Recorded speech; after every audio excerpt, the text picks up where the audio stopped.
Ya ba, na sa akwai lokacin da su malam suna Zaria wani mai mashin ya ɗauke ni na ce ana gadir ya ce shi bai ta ma taɓa jin menene gadir ba. To da yawan al'umma in ba wanda ake kira shi'a ba mabiya ahli baiti alaihi salam to ba su san ma da wannan ranar ba ko da sun ji a karatu sun wuce. Misali akwai wani malami alaramma ne ya taɓa ji a raɗa wa yaro suna Zainul Abidin wai bai taɓa ji ba. Wanda na sani dai a masallacin garinmu duk shekara limam yana karanto abubuwan da suka faru na ƙadiyan Karbala har yake cewa an rawaito daga Zainul Abidin gashi abubuwan da suka faru amma bai taɓa ji ba. To almaru ma amana habba mutum yana tare da wanda yake so ne zahiran wa baɗinan.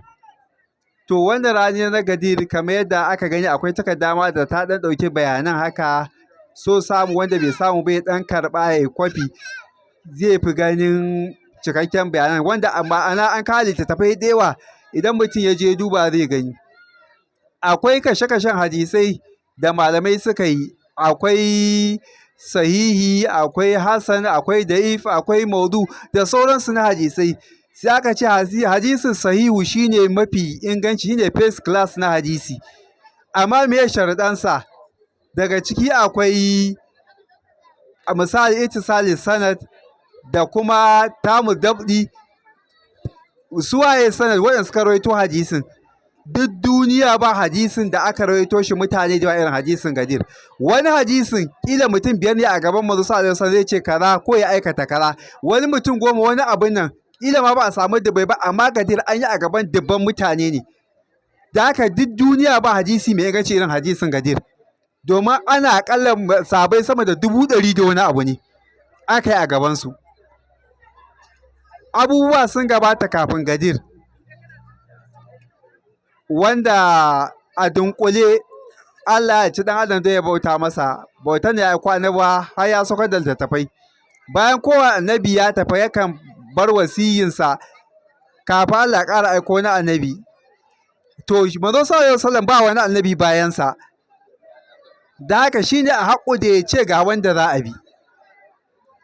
Manzo sallallahu alaihi wasallam ya yi hakan tun kafin dan wannan aikin hajjin na ƙarshe da ya yi muhimmi ne wanda ya ta shelantawa an aika mai shela yankunan garuruwan musulmi wanda ya taɓa zuwa haji inda sarri ya ƙara wanda bai je ba yanzu ya yi domin shine hajjatul wada.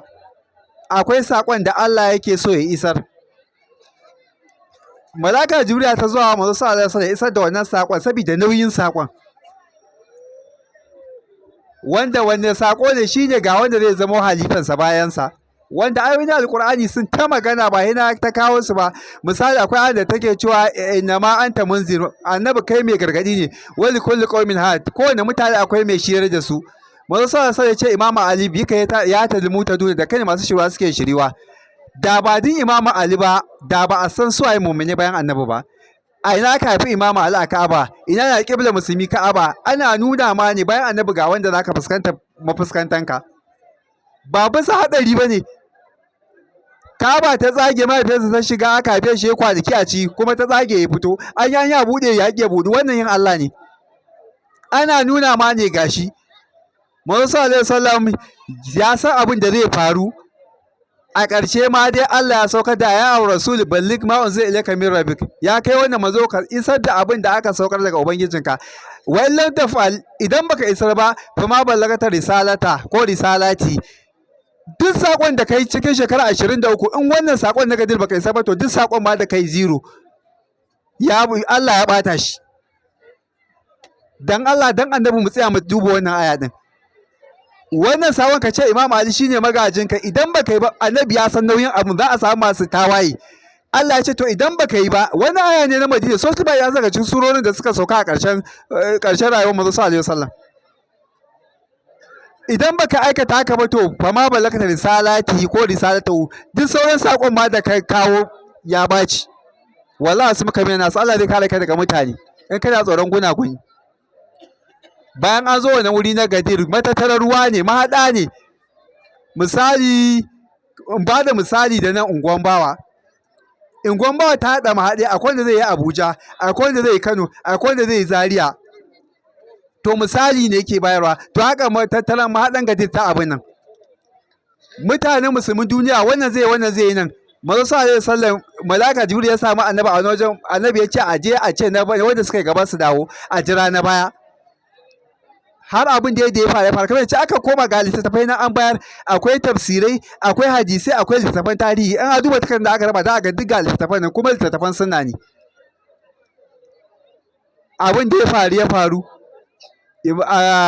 aka kwana aka wuni ana manzo sallallahu alaihi wasallam yana khutba, ya daga har Imam Ali ya ce man kuntu maula fa za Ali maulahu. Ba na son kawo karatun harfi da harafi bane. Duk sahabbai suka zo suna mubaya barkan bakin, suna barka ya dan Abi Talib ka zamo shugabana kuma shugaban duka mumini bayan annabi. Abin da ya faru a lokacin akwai wadanda suka ringa gunaguni, akwai alfiri. Idan ka duba wani aya na sa'ala sa'il bi azabil waqi, bayan an koma Madina ya zo ya samu annabi ya ce wannan daga kai ne ko daga Allah? Annabi ya rantse ya ce wannan daga Allah ne. Ya ce in daga Allah ne, Allah mai ruwan duwatsu, yana juyawa ruwan duwatsu ya abin. Akwai tafsirai har na waziri Isa Waziri, in ka duba duk sun yi wannan bayani akan wilayan Imam Ali ne. Amma malamai suka kife, aka ɓoye, aka danne. Dan Allah dan annabin an ci annabi bai yi wasiya ba, dan Allah dan annabi awwali bai yi wasiya ba bayan annabi, wanda ya zo bayan annabi yayi. Umar bai yi wasiya ba yayi. Ina hukuncin wanda ya zo da abin da ba annabi bai yi ba? Kullu bidatin barata kullu baratin finnari. Kai inna lillahi wa inna ilaihi raji'un. Da haka wannan bala'in da ya samu wannan al'umman, wannan watsar da wannan wasiyar ne. Kafin nan akwai abubuwan da suka faru.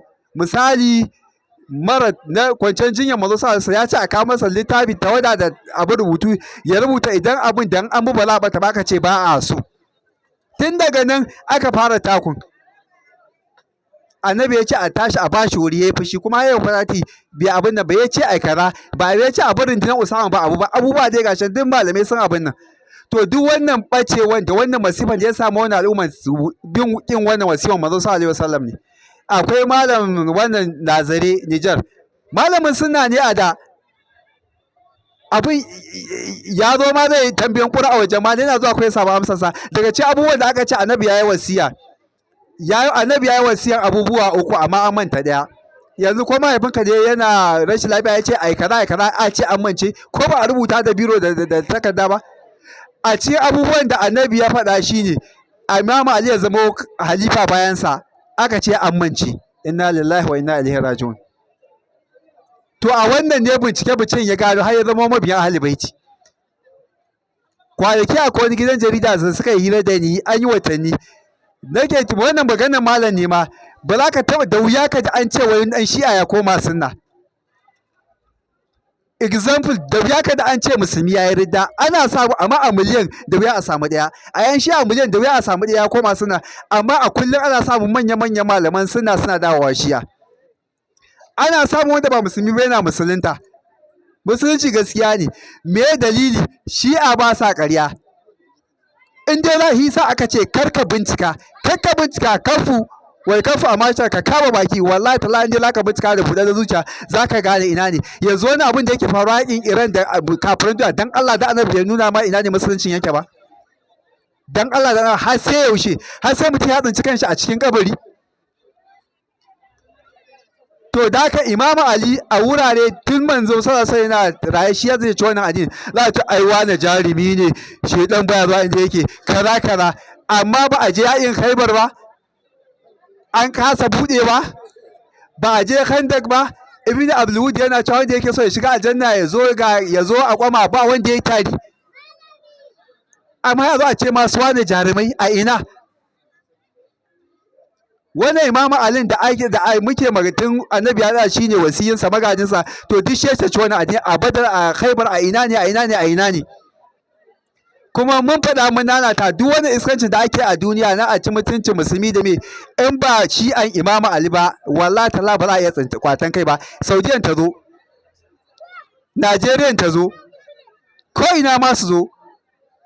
Ba an taɓa yakin kwana 6 ba, ƙasar Isra'ila ne ta watsa ƙasashen Laraba, ta buji da su a kwana 6. Wa zai dafa wa Iran? Sai Allah alwahidul qahar. Da haka Allah alamu haifu ya jale risalata ko risalati. Allah sai da zai sanya sakon sai kai sai na annabta haka na wasici. In ana neman fita to waɗannan bayan Allah za a bi. Allah ya riga ya gama nashi, da haka wasiyar manzo ne da uba isar wa gada, da ba da mu je mu ci gaba da abubuwan mu, amma haƙƙi ne mu sanar. Kuma muna faɗa muna lalatawa, ba za a ƙwaci kai ba daga wannan 'yan iskan mashaya jini din, waɗannan Yahudawan da masu goya musu baya da munafukan Larabawan nan, face wilayi Imamu Ali. Kuma ita ce mafita duniya da lahira, kuma wallahi tallahi sai an tambaye ka waye jagora ka tun daga kabari. Da haka wannan al'amari ne wanda yake buɗaɗɗe, da haka mu muna ƙara goda Allah, ba wayen mu bane, illa iyaka Allah ya tabbatar da mu, ya sa mu daga cikin mabiya Ahlul Bait na gaskiya. Da haka wannan dai shine batun wannan rana na gadir, kamar haka kuma littafi za a ga bayani ƙari daga bayanin malama haka. Wannan zama din ba zai isa ba, illa iyaka kawai ko zagayen aka yi wasu mutane kamar ya ce mutanen gari ba za su san mene bane, amma mu san me, amma dai a isar din haka insha Allah. Wa sallallahu alaihi wa sallam tabi'in tahirin.